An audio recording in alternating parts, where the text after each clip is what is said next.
Hi guys, there is a question from section 5.3, I believe, because the student didn't give me the section number, but he said the problem was number 149.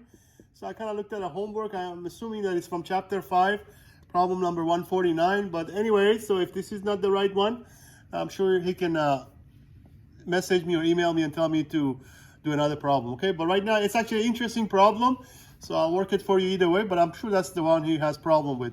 So on number 149 on section 5.3, we're actually asked to see if we can use the divergence test.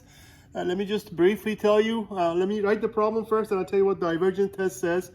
So we have the nth term of our sequence happen to be 1 minus. It's actually an nth term of a series, but we're going to look at it as basically an nth term of as a limit of this nth term to see if it's going to be satisfy divergence test. So we have 1 minus 1 over n all raised to 2n, okay? Actually, as soon as I saw that, it kind of reminded me of there's an expression, there's a limit that actually gives you the natural number e. You remember that e to the x with the base, of course, the base e. So first of all, before I show you how to show that this series actually diverges, with the nth term as an. So now this is what divergence test says, right? So if you, now this doesn't prove convergence, but it does prove divergence. So if you take the limit as n goes to infinity of your nth term of your series, in this case called an, if this is not 0, then it's pretty much over, right? So you can very quickly say that the series with that nth term diverges. Okay, so this is what's known as the divergence test.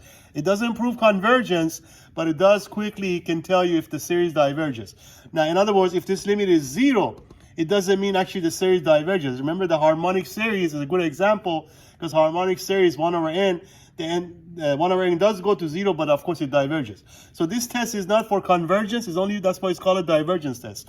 So they want us to know a series with this nth term, does it converge or diverge, or can we use divergence test?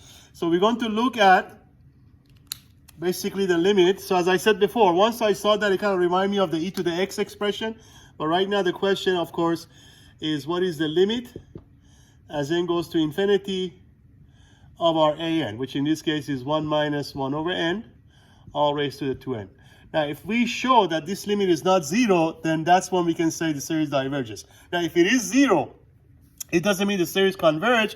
It just means that we cannot obviously rule out convergence, okay? Or at least we cannot say diverges. So right now I'm going to actually remind you of this limit. You probably remember it from Calculus 1 or maybe even earlier part of this book.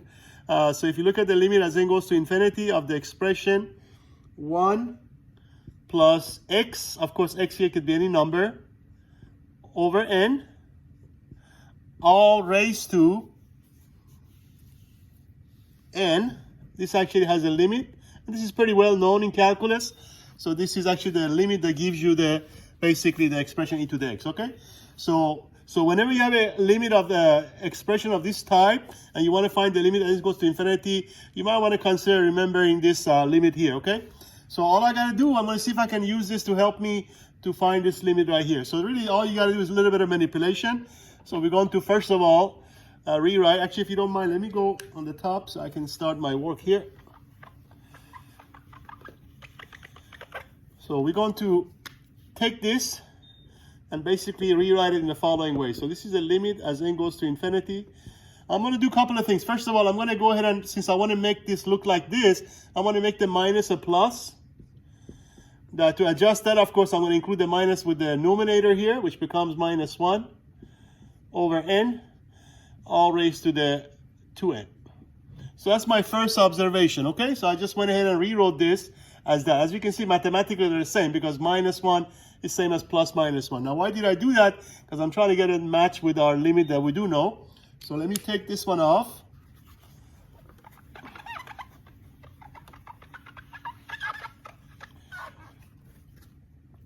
Okay, so now I'm going to actually do one more thing. So remember, this is n.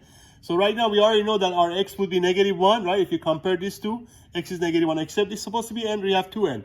So I'm going to actually write that as the limit n goes to infinity. So I'm going to take this limit inside of 1 plus -1 raised to n, and then of course to the n, and then obviously a square. Because remember, when you have two exponents on top of each other, you multiply. So n times 2 becomes 2n. So it is the same expression, but this is all about manipulating it so we can take advantage of this rule. So right now we know that this limit, forget the square for a minute, this limit here itself, based on this rule, becomes e to the x. Of course, what is our x in this example? X would be -1. So we do have e to the -1, except we do have the square.